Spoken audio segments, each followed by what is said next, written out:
Hello YouTube, welcome back to another book review video from me, your host, Logan Albright. Today I'm talking about a slightly interesting one, something a little bit different. It's something I found in a little free library. In my neighborhood, little free libraries are just about in every corner, which I think is wonderful. I don't know if you're familiar with them, but they're these little boxes that people put up where people just leave whatever books they want, take whatever books what they want, and it's a great way of communities sharing the books that they've read and no longer want and for free, which I think is great. I love the program. I support it. And I was walking by one, and I happened upon this colorful little book called Hell, the Dogma of Hell, with the extra how to avoid hell at the end. And I thought, well, that seems worth reading. So I picked that up, and I had a really good time reading it, although it's a little bit strange to say given the seriousness of the subject matter. Now, I should start off by saying that I am not a Christian. I don't believe in hell, as is probably evidenced by the wall of books on occultism behind me. Not something that I'm into, but I have lots of friends who are Christians and Catholics, and they're wonderful people, and I have nothing against them. So, but I wanted to read a little bit more about their vision of hell and what they believe in it, because you hear a lot of different things these days from people. You hear a lot of soft things from people who are trying to mitigate the perils of hell. A lot of my Catholic friends say, "Oh, no, hell isn't really torture. It's just separation from God. Not everybody goes to hell. You know, it's you can get out of it if you just believe, or if you just live a good life. You don't have to go to hell. Things like that." Not according to this book, which is very severe. It's a severe concept. So let's get into it a little bit. The first half of the book, The Dogma of Hell, was written by Friar Francis Xavier Schoup, who is a French theologian, maybe Swiss theologian, I don't remember. I think French theologian who lived in the 19th century, and this book was written in the 19th century. It's the shorter half of the book. It's only about 100 pages. The longer half of the book was written in 1989 by Thomas Nelson and is called How to Avoid Hell. And they're very different works. The first work is basically, it purports to be true accounts of people who have had spiritual visions of hell and what it's like, and it's supposed to be evidence for why we should believe in hell. I find his argument not super convincing. He says things like, you should believe in hell because it's real, which is, maybe if that's the case, then fine, but, it not going to persuade anybody who doesn't think it's real. Not a very persuasive thing to say, well, you should believe in it because it's real. But he's trying to get people to believe in hell, and he's presenting what is in his mind evidence of hell in the form of religious visions that people have had, of souls who are suffering, of people who have come back to warn the living against the dangers of hell. These visions are quite graphic. They're quite upsetting. The one that really stuck with me is a woman who came back from hell to warn people about being immodestly dressed. She said, "I had no idea how much the Lord hates immodestly dressed women."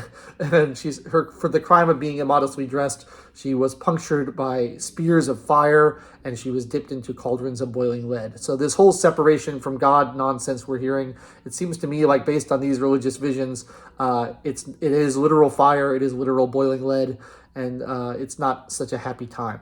So that's where this theologian is coming from, and the first book is just a collection of those, which are fairly repetitive, and you get the point pretty quickly. It says you need to believe in hell because it's real, and if you don't, he also does the Pascal's wager thing. He says, you should believe in hell because what if you're wrong? If you don't believe in hell and you're wrong, then you get tormented for all eternity. And if you believe in hell and you're wrong, then nothing happens. So you might as well believe in hell. The problem with that is, people have pointed this out many times. The problem with Pascal's wager is it's not an either or thing. There's not just two options. There's not just believe in God or don't believe in God. It's like, which God do you believe in? Do you believe in Catholicism? Do you believe in Protestantism? Do you believe in Islam? Do you believe in Hinduism? Do you believe in the Quakers? Do you believe in the Mormons? It's not so easy to just pick one and say, well, I'll believe this to be safe.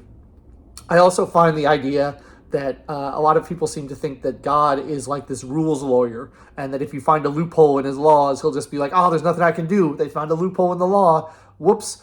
I have the feeling that if God exists, and in the Christian sense, that he wouldn't be such a stickler for the letter of the law, and he'd find ways of, punishing people who deserve to be punished and not punishing people who don't deserve to be punished, and not let people get this like cheesy little get out of jail free card by, well, I pretended to believe, I chose to believe because I was afraid of hell, and because I thought it's better to just pretend to believe, and so that just in case I'm wrong. I don't think that's going to be very persuasive. It doesn't seem very sincere. So I never really bought into Pascal's wager. I don't think it really works. So that's the first half of the book. The second half of the book is How to Avoid Hell, which seems like useful advice. And it's actually a pretty well-written and pretty comprehensive kind of treatise on Catholic theology surrounding salvation. And it's useful if you're a Catholic and you want to know what to do to avoid hell.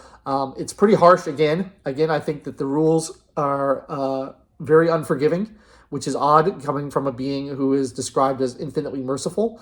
But basically the idea is there's venial sins, which are not that big of a deal, and there's mortal sins. And if you commit a mortal sin and you die with that sin on your conscience, you go to hell. What that means is if you live a perfectly blameless life and you are very pious and you go to church every day and you confess and you don't do anything wrong and you help the needy and you do all these good works, but then you do one thing wrong and then you die before you die on your way to confession. You get hit by a bus on your way to confession before you can confess it. That's hell for you forever. That's what it says in the book. I'm not making that up. And so that's pretty rough. And especially when some of the mortal sins are things like skipping Mass on Sunday, or washing your car on Sunday, or dressing immodestly. The rules for dressing immodestly would basically exclude any woman who lives in the 21st century in America, except for maybe if you're Amish. Pretty much everybody's going to hell if that's the rule. So they're pretty tough, these rules. But the rest of it I found, he talks about prayer, and he talks about confession, and he talks about baptism, and all these things that you should be doing in order to please God and to get into heaven. I found it an interesting book. I wouldn't say I found it a good book.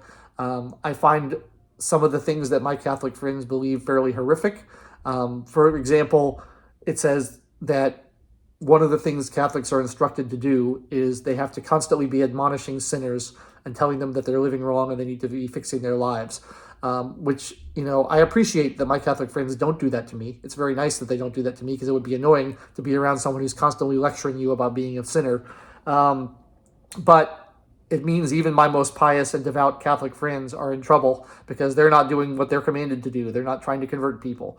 So I find it kind of a horrifying concept. And the fact that people would describe this God as merciful and just, and at the same time say that he'll condemn you for all eternity to cauldrons of boiling lead for doing something like washing your car on Sunday, it seems hard to square those two things together. But that's what this book says. It also talks a lot about heresies, and it warns against these kind of modern Catholics who it says, well, the modern Catholics are guilty of the modernist heresy. And the modernist heresy is essentially saying, well, the church's dogma has evolved with time, and we don't believe those same things we used to, and it's really about just being a good person and going to church and being faithful and believing in Jesus. And if you do all that, you'll probably be okay. But it's sort of a license to make up whatever rules you want instead of abiding by the letter of the law. That's described as the modernist heresy here and condemned in no uncertain terms. It says if you meet anybody like that, you ought to be wary of them and avoid them because they're trying to send you to hell. So it's pretty bad. The teaching is the same as it's always been. It's very unfavorable to any type of sexual activity outside of marriage. It's very unfavorable to our poor homosexual friends, our gay friends. They're not looked upon very kindly in this book. So it's a tough thing to be a Catholic, I guess. Maybe I should feel more sympathy for my Catholic friends for what they have to put up with, because it seems like the rules of their religion are extremely strict, and the punishment for getting those rules wrong is also extremely strict. But I learned a lot. I learned all about hell. It's always good to expand your knowledge of other people's religions, even if you don't practice them yourself. I find them very interesting. I've read the Bible multiple times. I find Christianity quite fascinating, even though I don't subscribe to it myself. So that's what I read this week. I don't necessarily recommend that you read this unless you are a Catholic or thinking of becoming a Catholic, but I thought it would be fun to talk about because it's something a little bit different. That's all I got for today. I'll be back next week with another book review. It'll be a surprise. I'm not going to tell you what it's going to be, but I will see you then. And if you enjoyed this video, please feel free to like it, subscribe to the channel, click the bell for notifications, leave me comments down below explaining to me this whole hell business because I still don't get it. I'd appreciate that if you're my Christian viewers. And until next time, I've been your host, Logan Albright, and I will catch you later.